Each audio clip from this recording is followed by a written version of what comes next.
Hi friends, psychology ഏരിയയിൽ ഇന്ന് നമ്മൾ തുടങ്ങി വയ്ക്കാനായിട്ട് പോകുന്ന ടോപ്പിക്ക് ഗ്രോത്ത് ആൻഡ് ഡെവലപ്മെൻ്റ് ആണ്. വളർച്ചയും വികാസവും. ഇത് വലിയൊരു ടോപ്പിക്കാണ്. ഗ്രോത്ത് ആൻഡ് ഡെവലപ്മെൻറ്റിൽ നമുക്ക് എന്താണ് ഗ്രോത്ത്, എന്താണ് ഡെവലപ്മെൻറ്റ്, പിന്നെ കൂടാതെ ആസ്പെക്ട്സ് ഓഫ് ഡെവലപ്മെൻറ്റ്, അതായത് physical development, motor development, emotional development, moral development, അങ്ങനെ ഒരുപാട് ആസ്പെക്ട്സ് പഠിക്കാനായിട്ടുണ്ട്. പിന്നെ അതുപോലെ അതിൻ്റെ അണ്ടറിൽ വരുന്ന തിയറീസ് പഠിക്കാനുണ്ട്, സ്റ്റേജസ് ഓഫ് ഡെവലപ്മെൻറ്റ് പഠിക്കാനുണ്ട്. അങ്ങനെ ഇത് വലിയൊരു ടോപ്പിക്കാണ്, നല്ല കണക്ഷൻ ആവശ്യമുള്ളൊരു ടോപ്പിക്കാണ്. അപ്പോൾ ഗ്രോത്ത് ആൻഡ് ഡെവലപ്മെൻറ്റിൻ്റെ ഫസ്റ്റ് ക്ലാസ്സാണ് ഇന്ന് ചെയ്യുന്നത് കേട്ടോ. ഇപ്പോൾ സൈക്കോളജിയിൽ ടോട്ടൽ 4ാമത്തെ ക്ലാസ്സാണിത്. ഗ്രോത്ത് ആൻഡ് ഡെവലപ്മെൻറ്റിൻ്റെ ഫസ്റ്റ് പാർട്ടാണ് ഇന്നത്തെ ക്ലാസ്സിൽ നമ്മൾ ചർച്ച ചെയ്യുന്നത്. അപ്പോൾ ഏറ്റവും ആദ്യം എന്താണ് ഗ്രോത്ത്, എന്താണ് ഡെവലപ്മെൻറ്റ്, ആ ഒരു രീതിയിലാണ് നമ്മൾ പഠിക്കാനായിട്ട് പോകുന്നത്.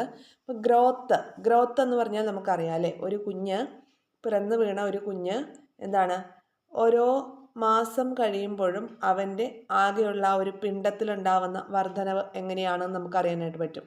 രൂപത്തിലും പിണ്ടത്തിലും ഉള്ള വർധനവിനെയാണ് വളർച്ച എന്ന പദം കൊണ്ട് അർത്ഥമാക്കുന്നത്. അപ്പോൾ എന്താണ് വളർച്ച? ഒരു വ്യക്തിയുടെ രൂപത്തിലും പിണ്ടത്തിലുമുള്ള വർധനവിനെ സൂചിപ്പിക്കുന്നതാണ് വളർച്ച അല്ലെങ്കിൽ ഗ്രോത്ത് എന്ന് പറയുന്നത്.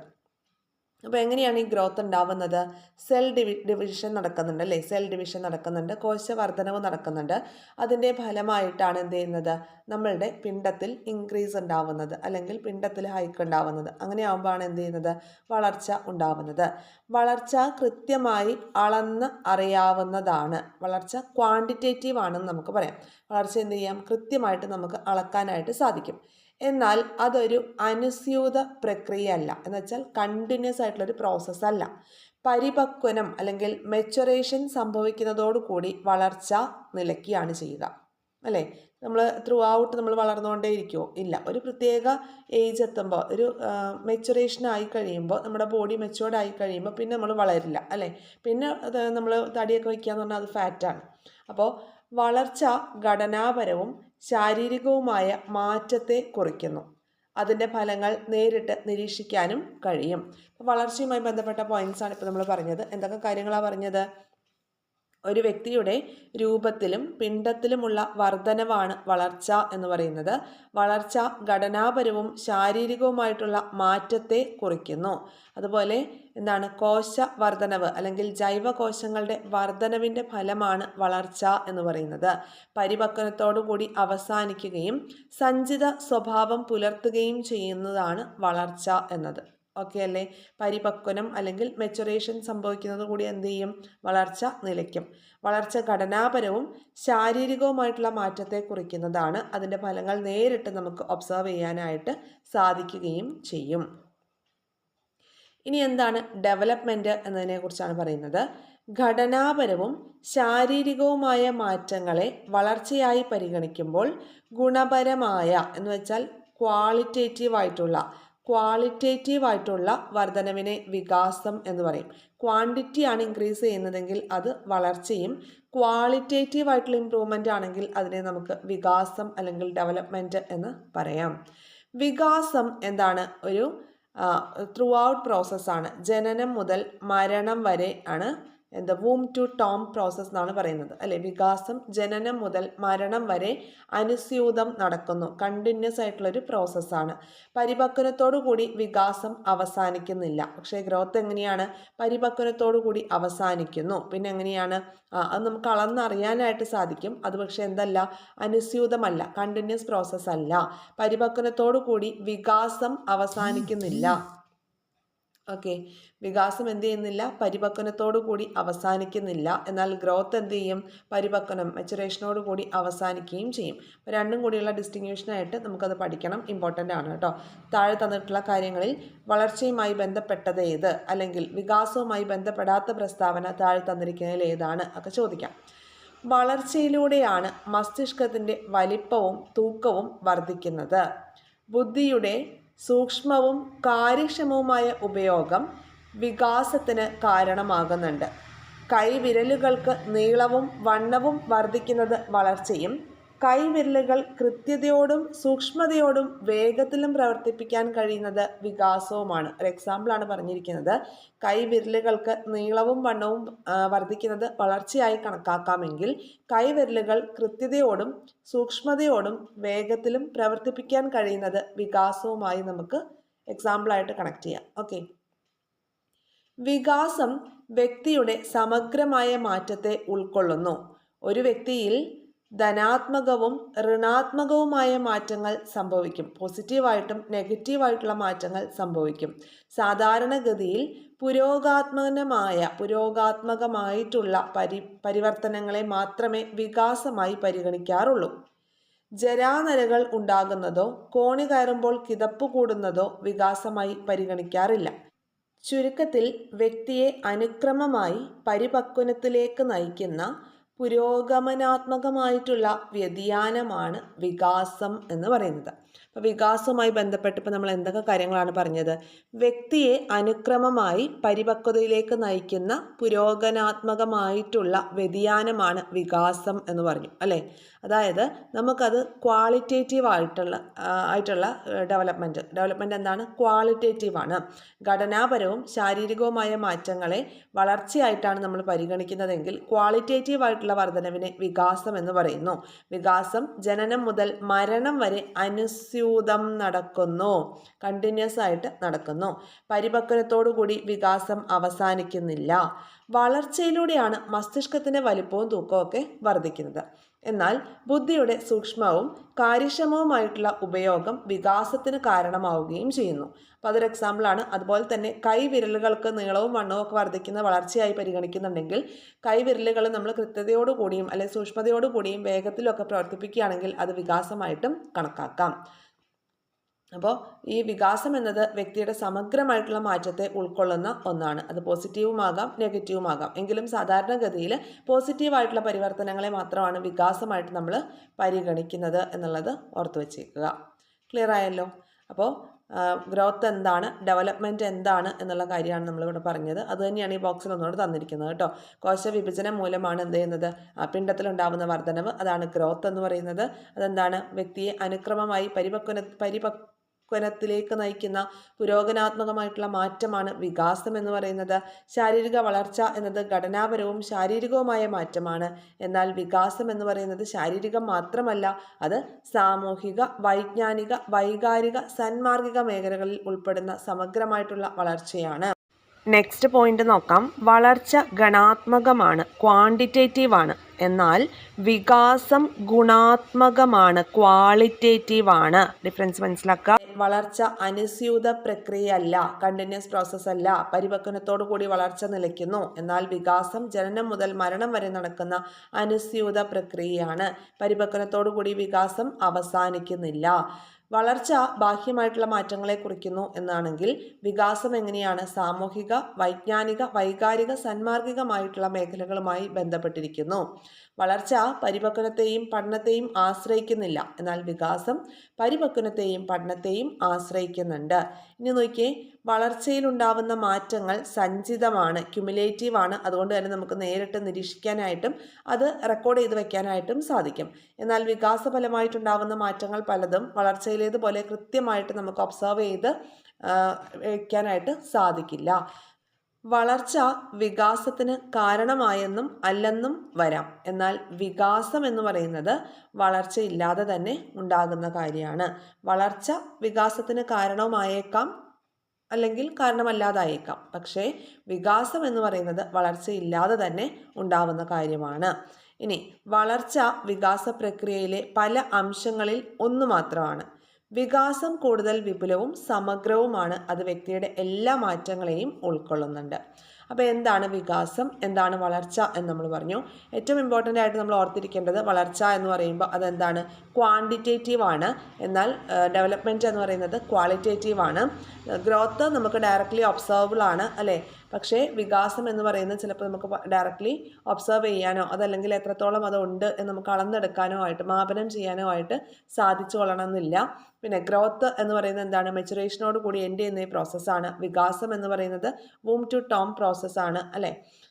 ഇനി അതിൻ്റെ അടുത്തൊരു ഭാഗത്തേക്കാണ് വരുന്നത് വികാസ തത്വങ്ങൾ അല്ലെങ്കിൽ പ്രിൻസിപ്പിൾസ് ഓഫ് ഡെവലപ്മെൻറ്റ്. അപ്പോൾ ഇവിടെ മനുഷ്യൻ്റെ വികാസത്തെ സംബന്ധിച്ച് സാർവത്രികമായി നിലനിൽക്കുന്ന സവിശേഷതകളെയാണ് വികാസ തത്വങ്ങൾ എന്ന് പറയുന്നത്. അപ്പോൾ ഓരോ വ്യക്തിയും എന്താണ്, വ്യത്യസ്തനാണ്. അപ്പോൾ ഓരോരുത്തർക്കും എന്തുണ്ട്, യുണീക്കായിട്ടുള്ള സവിശേഷതകളുണ്ട്. അപ്പോൾ ഒരു വ്യക്തിയുടെ ഐഡൻറ്റിറ്റി എന്ന് പറയുന്നത് അദ്ദേഹത്തിൻ്റേത് മാത്രമായിരിക്കുന്ന വസ്തുത പരിഗണിക്കുമ്പോൾ തന്നെ സാർവത്രികമായിട്ട് മനുഷ്യ സമൂഹത്തിലെ ഏവർക്കും സമാനമായ സവിശേഷതകൾ വികാസത്തെ സംബന്ധിച്ച് നിലനിൽക്കുന്നുണ്ട്. ഇവയാണ് വികാസ തത്വങ്ങൾ എന്ന് പറയുന്നത്. ഒന്നുമില്ല, മനുഷ്യൻ്റെ വികാസത്തെ സംബന്ധിച്ച് സാർവത്രികമായി യൂണിവേഴ്സലായി നിലനിൽക്കുന്ന കുറേ സവിശേഷതകളുണ്ട്. ഈ സവിശേഷതകളെ ചേർത്താണ് വികാസ തത്വങ്ങൾ എന്ന് പറയുന്നത്. അപ്പോൾ നമുക്കത് പഠിക്കുമ്പോൾ കൂടുതൽ കാര്യങ്ങൾ മനസ്സിലാവും. ഓരോ വ്യക്തിയും യുണീക്കായിട്ടുള്ള ഓരോരോ വ്യക്തികളാണ് അല്ലേ. അപ്പം മനുഷ്യൻ്റെ വികാസത്തെ സംബന്ധിച്ച് യൂണിവേഴ്സലി നിലനിൽക്കുന്ന ഈ സവിശേഷതകളെ എല്ലാം കൂടെ ചേർത്താണ് വികാസ തത്വങ്ങൾ എന്ന് പറയുന്നത്. അപ്പം നമുക്ക് 1 by 1 ആയിട്ട് നോക്കാം. ഫസ്റ്റ് പോയിന്റ് നമ്മൾ ഓൾറെഡി പറഞ്ഞ കാര്യങ്ങളൊക്കെ തന്നെയാണ് ഇവിടെ വരുന്നത്. വികാസം അനുസ്യൂതമാണ്. ഡെവലപ്മെന്റ് എന്താണ്, കണ്ടിന്യൂസ് പ്രോസസ്സാണ്. വികാസം ഒരു കണ്ടിന്യൂസ് പ്രോസസ്സാണ്. എന്താണ്, വൂം ടു ടോം വരെയാണ്, ഗർഭധാരണം മുതൽ മരണം വരെ ഒരു വ്യക്തിയിൽ തുടർച്ചയായിട്ട് എന്ത് നടക്കുന്നു, പരിവർത്തനങ്ങൾ ഉണ്ടായിക്കൊണ്ടേയിരിക്കുന്നു. വികാസത്തിന്റെ വേഗതയിൽ ഏറ്റക്കുറച്ചിലുണ്ടാകാം. ചില ഘട്ടങ്ങളിൽ ദ്രുതഗതിയിലും ചില ഘട്ടങ്ങളിൽ മന്ദഗതിയിലും വികാസം നടക്കുന്നുണ്ട്. മരണശയ്യയിൽ കിടക്കുന്ന ഒരാളിൽ പോലും ആത്മീയ വൈകാരിക തലങ്ങളിൽ വികാസം നടക്കുന്നുണ്ട് എന്ന് പറയാം.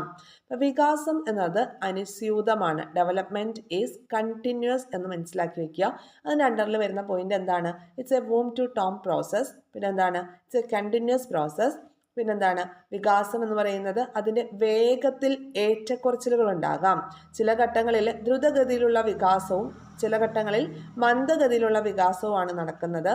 ഇപ്പം മരണശയ്യയിൽ കിടക്കുന്ന ഒരാൾ പോലും എന്താണ്, അദ്ദേഹത്തിൻ്റെ ആ ഒരു അവസ്ഥയിലൂടെ കടന്നു പോകുന്നത് എങ്ങനെയാണ് എന്ന് അദ്ദേഹം അപ്പോഴാണ് എന്ത് ചെയ്യുന്നത്, പഠിക്കുന്നത്. അപ്പോൾ ആ തലത്തിലുള്ള ഒരു വികാസം അദ്ദേഹത്തിൽ സംഭവിക്കുന്നുണ്ട്. ആ ഒരു സമയത്ത് മരണശയ്യയിൽ കിടക്കുന്ന ഒരാളിൽ പോലും ആത്മീയ വൈകാരിക തലങ്ങളിൽ വികാസം നടക്കുന്നുണ്ട് എന്ന് പറയാം. രണ്ടാമത്തെ പോയിന്റ്, വികാസം ഗതി നിയമം പാലിക്കുന്നു. എന്താ അവിടെ ഉദ്ദേശിക്കുന്നത്? വികസനത്തിൻ്റെ കാര്യത്തിൽ ഒരു പിന്തുടർച്ചാക്രമം കാണാനായിട്ട് സാധിക്കും. ഓക്കെ, എന്താണ്, വികസനത്തിൻ്റെ കാര്യത്തിൽ ഒരു പിന്തുടർച്ചാക്രമം കാണാനായിട്ട് സാധിക്കും. അതായത് എക്സ്പെഷ്യലി 2 ടൈപ്പായിട്ടുള്ള വികാസക്രമങ്ങളാണ് നമുക്ക് ഈ ഒരു ഭാഗത്ത് പഠിക്കാനായിട്ടുള്ളത്. നമുക്ക് പറയാം. അപ്പോൾ ആദ്യം ഇതിൻ്റെ ഇവിടെ എഴുതിയിട്ടുള്ള കാര്യങ്ങൾ നമുക്കൊന്ന് വായിച്ചു നോക്കാം. ഒറ്റ ദിവസം കൊണ്ട് ഒരു കുട്ടി ശൈശവത്തിൽ നിന്ന് ബാല്യത്തിലേക്കോ കൗമാരത്തിലേക്കോ പ്രവേശിക്കുന്നില്ല.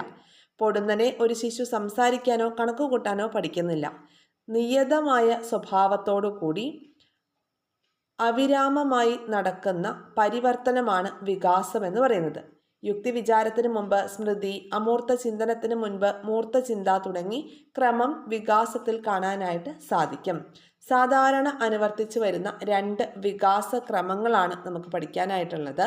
അതായത് സെഫാലോ കോഡലും അതുപോലെ പ്രോക്സിമോ ഡിസ്റ്റൽ ഡയറക്ഷനുമാണ് നമുക്ക് പഠിക്കാനായിട്ടുള്ളത്. അതായത് ശരീര വികാസത്തിൽ തല മുതൽ പാദം വരെ എന്ന ക്രമം, അതാണ് സെഫാലോ കോഡൽ എന്ന് ഉദ്ദേശിച്ചിരിക്കുന്നത്. അപ്പോൾ ശരീരവികാസത്തിൽ തല മുതൽ പാദം വരെ എന്നുള്ള ഒരു ക്രമവും കൂടാതെ വികാസത്തിൽ ശരീര മധ്യത്തിൽ നിന്ന് വശങ്ങളിലേക്ക് എന്ന ക്രമവും പാലിക്കപ്പെടുന്നുണ്ട് എന്നാണ് പറയുന്നത്. നോക്കാം എന്താണെന്ന്. ആദ്യം സെഫാലോ കോഡൽ സീക്വൻസ് എന്താണ്? സെഫാലോ കോഡൽ എന്ന് ഉദ്ദേശിക്കുന്നത് തല മുതൽ പാദം വരെ എന്ന ക്രമത്തെയാണ്. ഗർഭസ്ഥ ഘട്ടത്തിൽ പോലും എല്ലാ ജീവികളിലും തലയുടെ ഭാഗമാണ് ആദ്യം വികാസം പ്രാപിക്കുന്നത്. ഒരു നവജാത ശിശുവിൻ്റെ മൊത്തം നീളത്തിൻ്റെ 1/3 തലയായിരിക്കും. നവജാത ശിശുക്കളുടെ തലയുടെ ഭാഗം മുതൽ വേഗത്തിൽ വളരുന്നത് തലച്ചോറിൻ്റെ വികാസം മൂലമാണ്. തുടർന്ന് കഴുത്തിൻ്റെ പിൻഭാഗത്തെ പേശികൾ വികാസം നേടുന്നതായി കാണാനായിട്ട് സാധിക്കും. കഴുത്തുറച്ചു കഴിയുമ്പോഴാണ് കുട്ടികൾ എന്ത് ചെയ്യുക, അവരുടെ നെഞ്ചിൻ്റെ ഭാഗം ഉപയോഗിച്ച് നിരങ്ങുകയും ഇരിക്കുകയും പിടിച്ചു നിൽക്കുകയും ഒക്കെ ചെയ്യുന്നത്. അതായത് ഹെഡ് ടു ഫൂട്ട് എന്ന രീതിയിലാണ് ഡെവലപ്മെൻറ്റ് നടക്കുന്നത് എന്നാണ് പറയുന്നത്. ആദ്യം ഹെഡ്, അത് കഴിഞ്ഞ് കഴുത്ത്, അത് കഴിഞ്ഞിട്ട് എന്താണ് കുട്ടി ഇരിക്കാനായിട്ട് നോക്കുന്നു, പിന്നെ പിടിച്ചു നിൽക്കുന്നു. ആ രീതിയിലുള്ള ക്രമം, വികാസത്തിൻ്റെ ക്രമം നടക്കുന്നത് ഹെഡ് ടു ഫൂട്ട് ആണ് എന്നാണ് ഇവിടെ പറയുന്നത്. പേശി വികാസത്തിൽ കഴുത്ത്, ഉടൽ, കാല് എന്നിവിടങ്ങളിലെ പേശികൾ ക്രമത്തിൽ വികസിക്കുകയാണ് എന്നാണ് ഉദ്ദേശിക്കുന്നത്. ശാരീരിക വികാസത്തിൽ തല മുതൽ പാദം വരെ എന്ന ക്രമം ഫോളോ ചെയ്യുന്നുണ്ട്. ഓക്കെ, ഗർഭധാരണം മുതൽ ഉണ്ടാവുന്ന ഡെവലപ്മെൻറ്റ്. അപ്പോൾ ഗർഭാവസ്ഥയിൽ ഏറ്റവും ആദ്യം ഡെവലപ്പ് ചെയ്യുന്നത് ആ കുട്ടിയുടെ എന്താണ്? തലയാണ്. ഓക്കെ, പിന്നീടാണ് കഴുത്ത്, അത് കഴിഞ്ഞിട്ട് നിരങ്ങാനായിട്ടും ഇരിക്കാനായിട്ടും പിടിച്ചു നിൽക്കാനായിട്ടും ഒക്കെ ആ ഒരു കുട്ടിയിൽ ഒരു കണ്ടിന്യൂസ് ആയിട്ടുള്ളൊരു പ്രോസസ്സായിട്ട് അല്ലേ, ഒരു ക്രമം ഫോളോ ചെയ്ത് തല മുതൽ പാദം വരെ എന്ന ക്രമം ഫോളോ ചെയ്താണ് അവിടെ ശാരീരിക വികാസം നടക്കുന്നത്. ഇനി രണ്ടാമത്തെ പോയിന്റിലേക്ക് വരികയാണെങ്കിൽ, വികാസത്തിൽ ശരീര മധ്യത്തിൽ നിന്ന് വശങ്ങളിലേക്ക്, പ്രോക്സിമോ ഡിസ്റ്റൽ ഡയറക്ഷൻ എന്ന് പറയും. സാമീപ്യ ദൂരസ്ഥ ദിശാക്രമം നോക്കാം. ശരീരത്തിൻ്റെ മധ്യഭാഗത്തുള്ള ഹൃദയം, കരൾ, ശ്വാസകോശം, വൃക്കകൾ തുടങ്ങിയ മർമ്മപ്രധാനമായിട്ടുള്ള അവയവങ്ങളും ഉദരഭാഗങ്ങളും വികാസം പ്രാപിച്ച ശേഷമാണ് വിരൽ തുമ്പിലേക്ക് വികാസം എത്തുന്നത്. ഉദരവും ഉരസും ഉപയോഗിച്ച് കമിഴ്ന്ന് നീന്തിയതിനു ശേഷം കൈകാലുകളിൽ നടക്കുന്നു. അതായത് ആദ്യം ഉടൽ, പിന്നെ ബാഹു, അതിനുശേഷം കൈ, പിന്നെ വിരൽ എന്ന ക്രമത്തിലാണ് വികാസം നടക്കുന്നത്. വിരലിലെ സൂക്ഷ്മപേശികൾ ഉപയോഗിക്കാൻ 4 വയസ്സായ കുട്ടിക്ക് പോലും പ്രയാസം അനുഭവപ്പെടുന്നത് ശ്രദ്ധിച്ചിട്ടുണ്ടാവുമല്ലോ. മുതിർന്നവരെ പോലെ സൂക്ഷ്മമായി വരയ്ക്കാനും ചായമിടാനും വരകൾക്കിടയിൽ ക്ലിപ്തമായി എഴുതുവാനും വിഷമം നേരിടുന്ന കുട്ടികളെ നിങ്ങൾക്ക് പരിചയമുണ്ടായിരിക്കും. ഈ 2 വികാസക്രമങ്ങൾക്കും പൊതുവിൽ വികസനഗതി നിയമം എന്ന് പറയാറുണ്ട്. അപ്പോൾ വികസനഗതി നിയമങ്ങൾ 2 നമ്മൾ പറഞ്ഞത്. എന്തൊക്കെയാണ്? ഒന്ന് പറഞ്ഞത് എന്താണ്? സെഫാലോ കോഡലാണ്. വേറൊരെണ്ണം എന്താണ്? പ്രോക്സിമോ ഡിസ്റ്റലാണ് എന്ന് പറഞ്ഞു. അപ്പോൾ വികാസം ഗതി നിയമം പാലിക്കുന്നുണ്ട് എന്ന പോയിന്റിൻ്റെ അണ്ടറിലാണ് നമ്മൾ ഈ 2 കാര്യങ്ങളും പറഞ്ഞത്. എന്തൊക്കെയാണ് പറഞ്ഞത്? ഒന്ന്, ശാരീരിക വികാസത്തിൽ തല മുതൽ പാദം വരെ എന്നുള്ള ക്രമം, അതായത് പേശി വികാസത്തിൽ കഴുത്ത്, ഉടൽ, കാല് എന്നിവിടങ്ങളിലെ പേശികൾ ക്രമത്തിൽ വികസിക്കുന്നുണ്ട് എന്ന് നമ്മൾ പറഞ്ഞു. അതുപോലെ വികാസത്തിൽ ശരീരമധ്യത്തിൽ നിന്ന് വശങ്ങളിലേക്ക് എന്ന ക്രമവും പറഞ്ഞു. ശരീരത്തിന്റെ മധ്യഭാഗത്തുള്ള ഹൃദയം, കരൾ, ശ്വാസകോശം, വൃക്കകൾ തുടങ്ങിയ മർമ്മപ്രധാനമായിട്ടുള്ള അവയവങ്ങളും ഉദരഭാഗങ്ങളുമൊക്കെ വികാസം പ്രാപിച്ചതിന് ശേഷമാണ് വിരൽ തുമ്പിലേക്ക് വികാസം എത്തുന്നത്. അപ്പോൾ ഈ 2 കാര്യങ്ങളാണ് ഇവിടെ നമ്മൾ പറഞ്ഞത്. വികാസം ഗതി നിയമം പാലിക്കുന്നു. അപ്പോൾ ഈ 2 ഗതി നിയമങ്ങളെയും കൂടെ ചേർത്താണ് വികസന ഗതി നിയമം എന്ന് പൊതുവെ അറിയപ്പെടുന്നത്. ഓക്കെ അല്ലേ? ഇനി മൂന്നാമത്തെ പോയിന്റിലേക്ക് വരുമ്പോൾ, വികാസം സഞ്ചിത സ്വഭാവത്തോടു കൂടിയതാണ്. എന്താണ്? ഡെവലപ്മെൻറ്റ് ഈസ് ക്യുമുലേറ്റീവ് എന്നാണ് പറയുന്നത്. Development is cumulative. വികാസം സഞ്ചിത സ്വഭാവത്തോടു കൂടിയതാണ്. ആദ്യം ഉണ്ടാകുന്ന വികാസങ്ങൾ ഒന്ന് ചേർന്ന് സഞ്ചിത രൂപമാകുന്നത് കൊണ്ടാണ് തുടർന്നുള്ള വികാസം സാധ്യമാകുന്നത്. ആദ്യം ഉണ്ടാകുന്ന വികാസങ്ങൾ ഒന്ന് ചേർന്ന് സഞ്ചിത രൂപമാകുന്നത് കൊണ്ടാണ് തുടർന്നുള്ള വികാസം സാധ്യമാകുന്നത്. എന്താ ഉദാഹരണം പറഞ്ഞത്?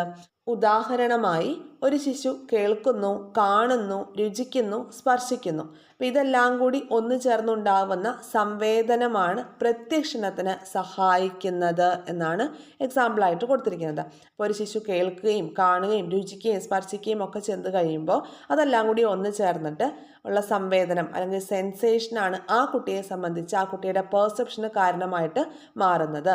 അപ്പോൾ അങ്ങനെ ഈ ഒരു പെർസെപ്ഷനാണ് എന്ത് ചെയ്യുന്നത്? ശിശുവിനെ കൺസെപ്ച്വലൈസേഷൻ അല്ലെങ്കിൽ സംപ്രത്യക്ഷണത്തിലേക്കും അന്തർദൃഷ്ടിയിലേക്കും പിന്നീട് പ്രശ്ന പരിഹരണത്തിലേക്കും നയിക്കുന്നത്. അപ്പോൾ കേൾവിയില്ലാതെ ഭാഷണവും, ഭാഷണമില്ലാതെ വായനയും, വായനയില്ലാതെ ലേഖനവും നടക്കില്ല അല്ലേ? നമ്മൾ LSRW സ്കിൽസ് എന്നാണ് പഠിക്കാറ്. ലിസണിങ്ങിന് ശേഷമാണ് സ്പീക്കിംഗ് കഴിഞ്ഞ് റീഡിങ്, അത് കഴിഞ്ഞിട്ട് റൈറ്റിംഗ്. അതായത് ഭാഷാ വികാസം എന്ന് പറയുന്നതും എന്താണ്? ഒരു ക്യുമുലേറ്റീവ് പ്രോസസ്സാണ്, സഞ്ചിത പ്രക്രിയയാണ്. നമ്മൾ എന്തിനെക്കുറിച്ച് നമ്മൾ പറഞ്ഞുകൊണ്ടിരുന്നത്? വികാസം സഞ്ചിത സ്വഭാവത്തോടു കൂടി കൂടിയിട്ടുള്ളതാണ്.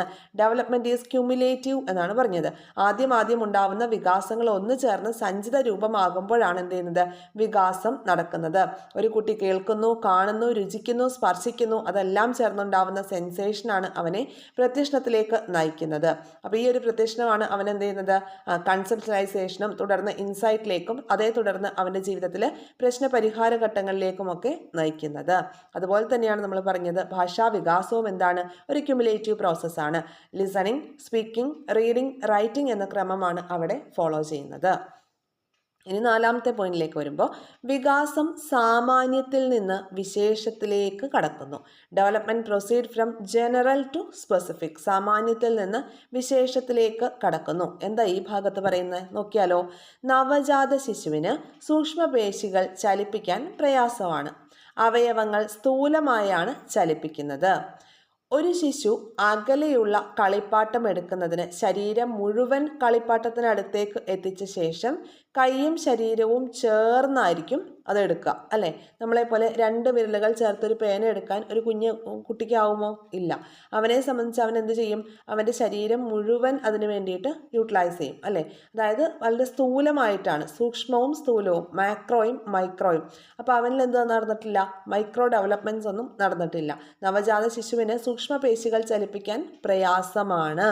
അവൻ എന്താ ചെയ്യുന്നത്, അവയവങ്ങൾ സ്ഥൂലമായിട്ടാണ് ചലിപ്പിക്കുന്നത്. അപ്പോൾ അകലെയുള്ള ഒരു കളിപ്പാട്ടം എടുക്കാൻ വേണ്ടിയിട്ട് ആ കുട്ടി ശരീരം മുഴുവൻ കളിപ്പാട്ടത്തിന് അടുത്തേക്ക് എത്തിച്ച ശേഷം കൈയും ശരീരവും ചേർത്താണ് എന്ത് ചെയ്യുക, ആ ഒരു കളിപ്പാട്ടം എടുക്കുക. ക്ലിയർ ആവുന്നുണ്ടോ? ഇനി മറ്റൊരു എക്സാമ്പിൾ തന്നിരിക്കുന്നുണ്ട്, നോക്കാം. 2 വയസ്സുള്ള കുട്ടി പെൻസിൽ പിടിക്കുന്നത് വിരലുകൾ മാത്രം ഉപയോഗിച്ചുകൊണ്ടല്ല, മറിച്ച് കൈപ്പത്തി അപ്പാടെ ഉപയോഗിച്ചിട്ടാണ്. കുട്ടിക്ക് കോപം വന്നാൽ അതിൻ്റെ പ്രകടനം പല്ലുഞെരിക്കലിലോ മുഖഭാവത്തിലോ ഒതുക്കാൻ സാധിക്കുകയില്ല. സങ്കടം വന്നാലും കരയുകയും ചവിട്ടുകയും കടിക്കുകയും നിയന്ത്രണമില്ലാതെ പെരുമാറുകയും ഒക്കെ ചെയ്യും. അതൊക്കെ എന്താണ്, സ്ഥൂലമായിട്ടുള്ള ഡെവലപ്മെൻ്റ് ആണ് അവിടെ നടന്നിട്ടുള്ളത്. ചെറുതോ വലുതോ ആയ വേദന ഉളവാക്കുന്ന അനുഭവങ്ങളിലും കുട്ടിക്കുണ്ടായ കുട്ടി എന്ത് ചെയ്യും, വലിയ വായിൽ കരയും, അല്ലേ? അപ്പോൾ അതൊക്കെ എന്താണ്, സ്ഥൂലമായിട്ടുള്ള ഡെവലപ്മെൻ്റ് ആണ് ഈ പറയുന്നത്. ഇനി മറ്റൊരു പോയിന്റ് പറയുന്നത് എന്താണ്, ഭാഷാപരമായിട്ടുള്ള വികാസവും നടക്കുന്നത് സാമാന്യത്തിൽ നിന്ന് വിശേഷത്തിലേക്കാണ്. എന്ന് വെച്ചാൽ ജനറൽ ടു സ്പെസിഫിക് ആണ് ഡെവലപ്മെൻറ്റ് നടക്കുന്നത്. ഓക്കെ. ഇനി വോക്കൽ ഓർഗൻസ് സ്ഥൂലമായല്ലാതെ സൂക്ഷ്മമായി ചലിപ്പിച്ച് വാക്കുകൾ ഉച്ചരിക്കുവാൻ നവജാത ശിശുവിന് സാധിക്കുന്നില്ല. കറക്റ്റ് അല്ലേ പറഞ്ഞത്? അപ്പോൾ development proceeds from general to specific, സാമാന്യത്തിൽ നിന്ന് വിശേഷത്തിലേക്ക് എന്ന രീതിയിലാണ് വികാസത്തിൻ്റെ ഒരു ഡെവലപ്മെൻറ്റ്, അല്ലെങ്കിൽ ഡെവലപ്മെൻറ്റ് നടക്കുന്നത് അങ്ങനെയാണ്. എന്താണ്, സ്ഥൂലം ടു സൂക്ഷ്മം, അല്ലെങ്കിൽ നമുക്ക് എങ്ങനെ പറയാം, ജനറൽ ടു സ്പെസിഫിക് എന്ന രീതിയിൽ പറയാവുന്നതാണ്. ഇനി 5th പോയിന്റ്. അപ്പോൾ ഇപ്പോൾ പറഞ്ഞ 4 പോയിന്റുകൾ ഒന്ന് കൺസോൾഡേറ്റ് ചെയ്യുകയാണെങ്കിൽ എന്തിനെക്കുറിച്ച് നമ്മൾ പറഞ്ഞത്, വികാസ തത്വങ്ങളെക്കുറിച്ചാണ്. വികാസം അനുസ്യൂതമാണ് എന്നാണ് ഫസ്റ്റ് പോയിന്റ് പറഞ്ഞത്. എന്ന് വെച്ചാൽ എന്താണ്, വികാസം എന്ന് പറയുന്നത് ഒരു വോം ടു ടോം പ്രോസസ്സാണ്. ഗർഭധാരണം മുതൽ മരണം വരെ ഒരു വ്യക്തിയിൽ നടക്കുന്ന തുടർച്ചയായിട്ടുള്ള മാറ്റങ്ങളാണ്, അല്ലെ പരിവർത്തനങ്ങളാണ് എന്ത്, വികാസം അനുസ്യൂതമാണ് എന്നതുകൊണ്ട് ഉദ്ദേശിക്കുന്നത്. പിന്നെ വികാസത്തിന്റെ ഗതി നിയമങ്ങൾ പറഞ്ഞു, 2 പറഞ്ഞു. ഏതൊക്കെയായിരുന്നു? സെഫാലോകോഡൽ എന്ന് വെച്ചാൽ തല മുതൽ പാദം വരെ എന്ന ക്രമത്തിലും, പിന്നെന്താണ്, പ്രോക്സിമോ ഡിസ്റ്റൽ ഡയറക്ഷൻ്റെ കാര്യം പറഞ്ഞു.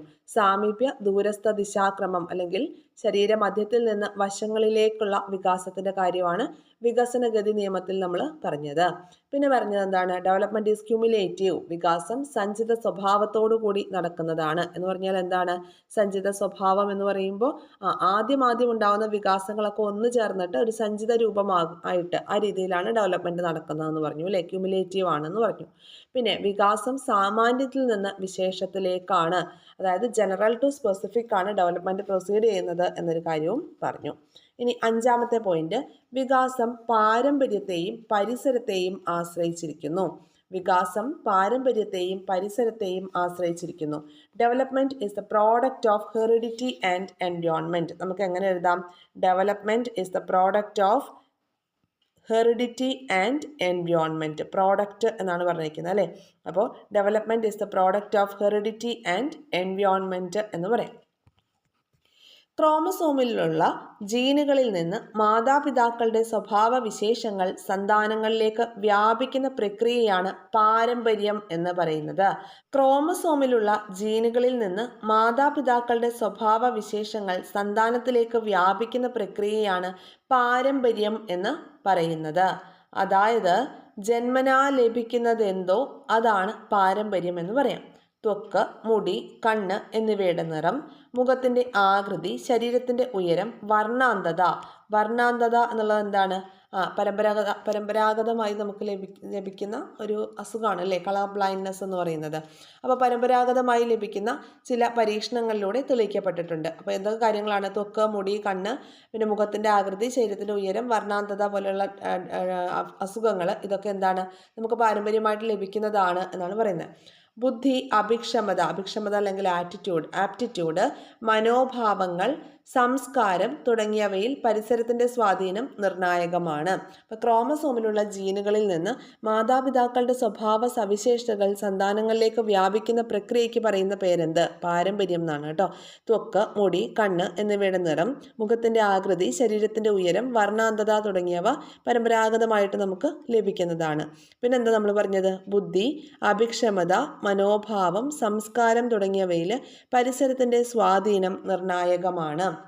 പാരമ്പര്യമായി എത്ര തന്നെ മേന്മയുണ്ടായിരുന്നാലും അനുകൂലമായ പരിസ്ഥിതി ഇല്ലാതെ വികാസമുണ്ടാകില്ല. അതാണ് നമ്മൾ പറഞ്ഞത്. Development is the product of heredity and environment.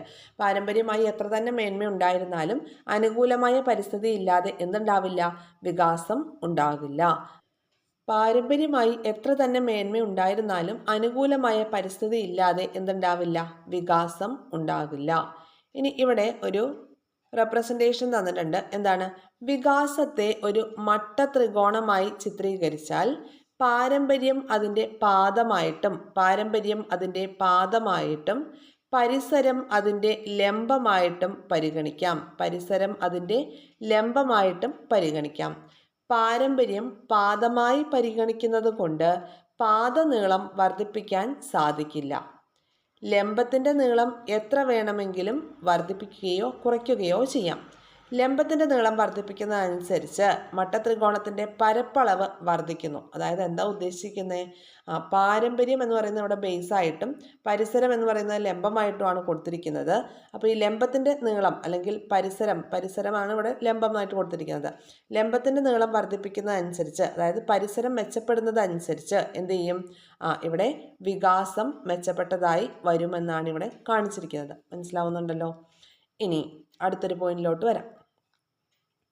വികാസം പരിപക്വനത്തെയും പഠനത്തെയും ആശ്രയിച്ചിരിക്കുന്നു. Development is the sum of maturation and learning. നേരത്തെ പറഞ്ഞത് എന്തായിരുന്നു? Development is the product of heredity and environment എന്നാണ് പറഞ്ഞത്. ഇനി next point, development is the sum of maturation and learning. എന്താ പറയുന്നത് നോക്കാം. ബാഹ്യശക്തികളുടെ പ്രേരണ കൂടാതെ സ്വയമേവ നടക്കുന്ന വികാസത്തെ പരിപക്വനം എന്ന് വിളിക്കുന്നു. പരിപക്വനം എന്നാൽ മെച്ചുറേഷൻ. ബാഹ്യശക്തികളുടെ പ്രേരണ കൂടാതെ സ്വയമേവ നടക്കുന്ന വികാസത്തെ പരിപക്വനമെന്ന് വിളിക്കുന്നു. വ്യക്തിയിൽ അന്തർലീനമായിരിക്കുന്ന ഇൻഹറൻ്റ് ആയിട്ടിരിക്കുന്ന സ്വഭാവ വിശേഷങ്ങളുടെ അനാവരണമാണ് പരിപക്വനം. പ്രത്യേക പ്രായത്തിൽ ശിശുക്കൾ മുട്ടുകുത്തി ഇഴയാനും നിൽക്കാനും ഓടാനും ചാടാനും സംസാരിക്കുവാനും ശ്രമിക്കുന്നത് ആരും പഠിപ്പിച്ചുകൊണ്ടല്ല, മറിച്ച് അതിനുള്ള പാകമായതുകൊണ്ടാണ്. അപ്പം പുതിയ കാര്യങ്ങൾ അറിയുക, പുതിയ നിപുണതകളും സ്കില്ലുകളും മനോഭാവങ്ങളും അഭിരുചികളും ആസ്വാദനക്ഷമതയും ഉണ്ടാവുക എന്നിവയെല്ലാം പഠനം തന്നെയാണ്.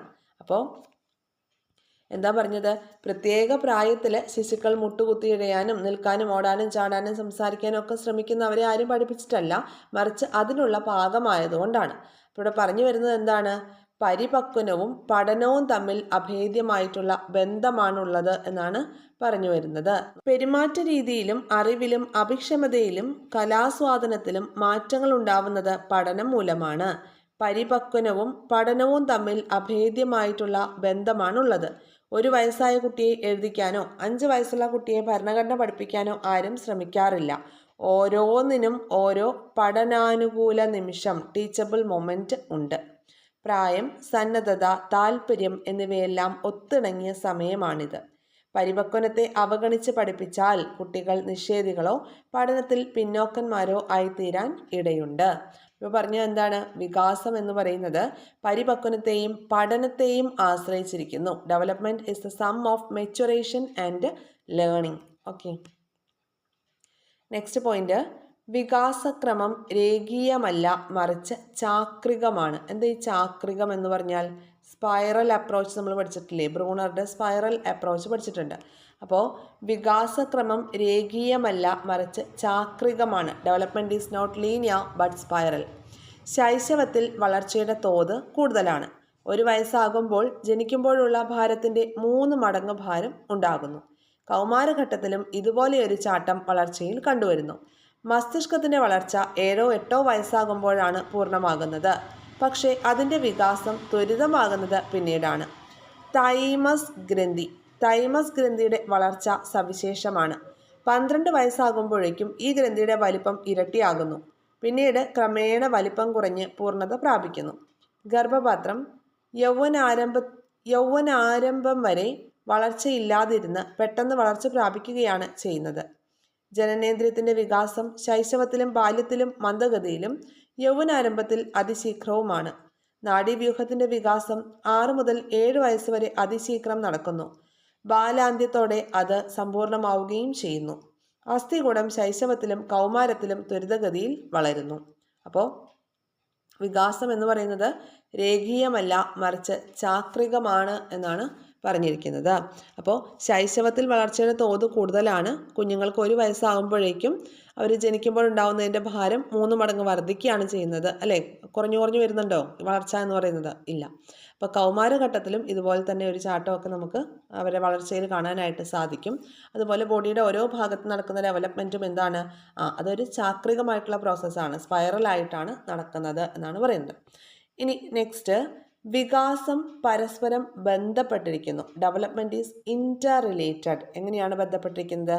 ഭൗതികം, ശാരീരികം, വൈകാരികം, സാമൂഹികം എന്നീ മേഖലകളിലെ വികാസങ്ങളെല്ലാം പരസ്പരം ബന്ധപ്പെട്ടിരിക്കുന്നു. അതായത് പ്രിൻസിപ്പിൾ ഓഫ് ഇൻ്റർ റിലേഷൻ. ശാരീരിക ആരോഗ്യം മാനസികാരോഗ്യത്തെ പുഷ്ടിപ്പെടുത്തുന്നു. മാനസികാരോഗ്യം ശാരീരിക ആരോഗ്യത്തെയും പുഷ്ടിപ്പെടുത്തുന്നു. ശാരീരിക വൈകല്യങ്ങൾ മറ്റെല്ലാ വികാസങ്ങൾക്കും പ്രതിബന്ധമായി തീരുന്നു. വൈകാരിക സംഘർഷങ്ങൾ ശരീരത്തെയും മനസ്സിനെയും സാമൂഹിക ബന്ധങ്ങളെയും പ്രതികൂലമായി ബാധിച്ചേക്കാം. അപ്പോൾ വികാസം എന്ന് പറയുന്നത് പരസ്പരം ബന്ധപ്പെട്ടിരിക്കുന്നതാണ്. ഭൗതികം, ശാരീരികം, വൈകാരികം, സാമൂഹികം എന്നീ മേഖലകളിലെ വികാസങ്ങളെല്ലാം എന്താണ്? ഇൻ്റർ റിലേറ്റഡ് ആണ്. ശാരീരിക ആരോഗ്യം മാനസികാരോഗ്യത്തെയും മാനസികാരോഗ്യം ശാരീരിക ആരോഗ്യത്തെയും എന്ത് ചെയ്യുന്നുണ്ട്? പുഷ്ടിപ്പെടുത്തുന്നുണ്ട്. അപ്പോൾ വികാസം പരസ്പരം ബന്ധപ്പെട്ടിരിക്കുന്നു എന്നതാണ് അടുത്തൊരു പോയിന്റ്. നെക്സ്റ്റ്, വികാസം പ്രവചനീയമാണ്. Development is predictable. അതായത് ഒരു നിശ്ചിത പ്രായത്തിൽ ഒരു കുട്ടിക്ക് എത്ര വളർച്ചയും വികാസവും ഉണ്ടായിരിക്കണമെന്നതിന് കണക്കുണ്ട്. ഓവറായിട്ട് വളരാനും പാടില്ല, ഓവറായിട്ട് കുറയാനും പാടില്ല, അല്ലേ? അപ്പോൾ കുട്ടിയുടെ വളർച്ചയുടെ തോതനുസരിച്ച് അവൻ്റെ പൂർണ്ണത എങ്ങനെയാകും എന്ന് നമുക്ക് പ്രവചിക്കാനായിട്ട് സാധിക്കും. Principle of prediction. ഉദാഹരണമായി കുട്ടിയുടെ എല്ലിൻ്റെ എക്സ്റേ പരിശോധിച്ചാൽ പൂർണ്ണതയിൽ കുട്ടിയുടെ വലിപ്പം എത്രയാണെന്ന് പറയാനായിട്ട് സാധിക്കും. അപ്പോൾ ബുദ്ധിശക്തി, അഭിക്ഷമത, സാമൂഹിക ബന്ധം തുടങ്ങിയവ ഏറെക്കുറെ അളക്കുവാനുള്ള ചില മാപിനികൾ മനഃശാസ്ത്ര വിദഗ്ധർ തയ്യാറാക്കിയിട്ടുണ്ട്. ശീഘ്രഗതിയിൽ വളരുന്ന കുട്ടിയുടെ വളർച്ച ആദ്യാവസാനം ശീഘ്രഗതിയിലും മന്ദഗതിയിൽ വളരുന്ന കുട്ടിയുടെ വളർച്ച ആദ്യാവസാനം മന്ദഗതിയിലും ആയിരിക്കും. ജീവിതത്തിലുടനീളം ഗതിവേഗം കാര്യമായ വ്യത്യാസമില്ലാതെ നിലനിൽക്കുന്നതിനാൽ ഓരോ വ്യക്തിയിലും വികാസം പ്രവചനീയമാണ്. ഇനി 10ാമത്തെ പോയിന്റ് എന്താണ്? വികസനത്തിൻ്റെ ഗതിയിൽ വ്യക്തിവ്യത്യാസം ഉണ്ടായിരിക്കും. ഓരോ വ്യക്തിയും വിഭിന്നമാണ്. ശാരീരിക, ചാലക, വൈജ്ഞാനിക, വൈകാരിക, സാമൂഹിക മേഖലകളിൽ ഓരോ കുട്ടിയും വ്യത്യസ്തരാണ്. അപ്പോൾ ഈ വ്യത്യാസം എന്ത് ചെയ്യാൻ പറ്റും? വികാസത്തിൻ്റെ ഗതിവേഗത്തിലും പ്രതിഫലിക്കുന്നുണ്ട്. അപ്പോൾ വികാസത്തിൻ്റെ ഗതിയിൽ വ്യക്തിവ്യത്യാസം ഉണ്ടായിരിക്കും, ഇൻഡിവിജ്വൽ ഡിഫറൻസ് ഉണ്ടായിരിക്കും. ഇനി നെക്സ്റ്റ്, വികാസത്തിൽ ചില നിർണായക ഘട്ടങ്ങളുണ്ട്. എന്തൊക്കെയാണ്? ഗർഭാവസ്ഥയുടെ ആദ്യത്തെ 3 മാസങ്ങൾ തലച്ചോറിൻ്റെയും കണ്ണിൻ്റെയും ചെവിയുടെയും വികാസത്തിൽ നിർണായകമാണ്. ഈ ഘട്ടത്തിൽ അമ്മയ്ക്കുണ്ടാവുന്ന രോഗങ്ങൾ ഗർഭസ്ഥ ശിശുവിനെ പലതരത്തിൽ ബാധിക്കും. ശൈശവം ചാലക വികാസത്തിൻ്റെയും കൗമാരം ലൈംഗിക വികാസത്തിൻ്റെയും നിർണായക ഘട്ടങ്ങളാണ്. വികാസം അല്ലേ, വികാസം എന്താണ്, വളർച്ച എന്താണ് എന്ന് പഠിച്ചു. അതുപോലെ വികാസ തത്വങ്ങൾ 11ഓളം വികാസ തത്വങ്ങൾ പഠിച്ചു. ഏതൊക്കെയാണ്? വികാസം അനുസ്യൂതമാണ്, ഡെവലപ്മെൻറ്റ് ഈസ് കണ്ടിന്യൂസ്. 2, വികാസം ഗതി നിയമം പാലിക്കുന്നുണ്ട് എന്ന് പറഞ്ഞു. 3, വികാസം സഞ്ചിത സ്വഭാവത്തോട് കൂടിയതാണ്, ഡെവലപ്മെൻറ്റ് ഈസ് ക്യുമുലേറ്റീവ്. 4, എന്താ പറഞ്ഞത്? Development proceeds from general to specific. എന്താണ്? സാമാന്യത്തിൽ നിന്ന് വിശേഷത്തിലേക്ക് കടക്കുന്നു. വികാസം സാമാന്യത്തിൽ നിന്ന് വിശേഷത്തിലേക്ക് കടക്കുന്നു. വികാസം പാരമ്പര്യത്തെയും പരിസരത്തെയും ആശ്രയിച്ചിരിക്കുന്നു. എന്താണ്? Development is the product of heredity and environment. പിന്നെ നമ്മളൊരു സമ്മിൻ്റെ കാര്യം പറഞ്ഞല്ലോ, അതെന്താണ്? അടുത്തൊരു പോയിൻ്റായിട്ട് development is the sum of maturation and learning എന്ന് പറഞ്ഞു അല്ലേ. പിന്നെ 7ാമത്തെ പോയിൻ്റ്, വികാസം എന്നത് എന്താണ്? രേഖീയമല്ല, അത് ചാക്രികമാണ്. Development is not linear but spiral എന്ന് പറഞ്ഞു. 8ാമത്തെ പോയിൻ്റായിട്ട് വികാസം പരസ്പരം ബന്ധപ്പെട്ടിരിക്കുന്നു. Development is inter related. 9, വികാസം പ്രവചനീയമാണ്. Development is predictable. 10, വികാസത്തിൻ്റെ ഗതിയിൽ വ്യക്തി വ്യത്യാസം ഉണ്ടായിരിക്കും. Principle of individual difference. വികാസത്തിൻ്റെ ഗതിയിൽ വ്യക്തി വ്യത്യാസം ഉണ്ടായിരിക്കും എന്ന് പറഞ്ഞു. ലാസ്റ്റായിട്ട് വികാസത്തിൽ ചില നിർണായക ഘട്ടങ്ങളുണ്ട് എന്ന് പറഞ്ഞു. Development has some determinant stages എന്ന പോയിൻ്റാണ് നമ്മൾ പറഞ്ഞ് അവസാനിപ്പിച്ചത്. അപ്പോൾ ഇത്രയും കാര്യങ്ങളാണ് ഇന്നത്തെ ക്ലാസ്സിൽ നമ്മൾ പഠിച്ചത് കേട്ടോ. അപ്പോൾ ക്ലാസ് കുറച്ച് ലെങ്തി ആയി എന്നറിയാം. സൈക്കോളജി ആയതുകൊണ്ട് ചെറിയ രീതിയിൽ ബോറടിച്ചിട്ടൊക്കെ ഉണ്ടാവും അല്ലേ. എന്നാലും സാരമില്ല, നമ്മൾ പഠിച്ച് തീർക്കാൻ രക്ഷയില്ലല്ലോ അല്ലേ. നമ്മുടെ ക്ലാസ്സുകളൊക്കെ നിങ്ങൾക്ക് യൂസ്ഫുൾ ആവുന്നുണ്ടോ? സൈക്കോളജി ക്ലാസ്സുകളെക്കുറിച്ചുള്ള അഭിപ്രായമൊക്കെ തീർച്ചയായിട്ടും കമൻറ്റ് ബോക്സിൽ പറയണം കേട്ടോ. നിങ്ങൾക്ക് മനസ്സിലാവുന്നുണ്ടോ? ആ രീതിയിലൊക്കെ പറയണം. പിന്നെ ഷെയർ ചെയ്ത് നിങ്ങളുടെ ഫ്രണ്ട് സർക്കിളിലേക്ക് കൂടി എത്തിക്കുക. ലൈക്ക് ചെയ്യാനും ഹൈപ്പ് ചെയ്യാനും ഒന്നും വിട്ടുപോകരുത്. പിന്നെ നമ്മുടെ ടെലഗ്രാം ചാനലിലേക്ക് കൂടി ജോയിൻ ചെയ്തേക്കാം. നമ്മുടെ ഈ ക്ലാസ്സിൻ്റെ PDF ടെലഗ്രാം ചാനലിൽ പിൻ ചെയ്ത് വെച്ചിട്ടുണ്ട് കേട്ടോ. ഇത് നമ്മുടെ DLEDൻ്റെ ടെക്സ്റ്റ് ബുക്കാണ്. അപ്പോൾ നിങ്ങൾക്ക് ടെലഗ്രാം ചാനലിലേക്ക് ജോയിൻ ചെയ്ത് അവിടെ നിന്ന് ഡൗൺലോഡ് ചെയ്ത് യൂസ് ചെയ്യാം കേട്ടോ. പിന്നെ ടെലഗ്രാമിൽ തന്നെ വീക്ക്ലി സ്റ്റഡി പ്ലാനുകളും സ്റ്റഡി പ്ലാൻ ബേസ് ചെയ്തിട്ട് എക്സാംസ് ഒക്കെ നമ്മൾ കണ്ടക്ട് ചെയ്യുന്നുണ്ട്. അതൊക്കെ തന്നെ ഫ്രീ ആയിട്ട് ആക്സസ് ചെയ്യാനായിട്ടും സാധിക്കും. Thank you all.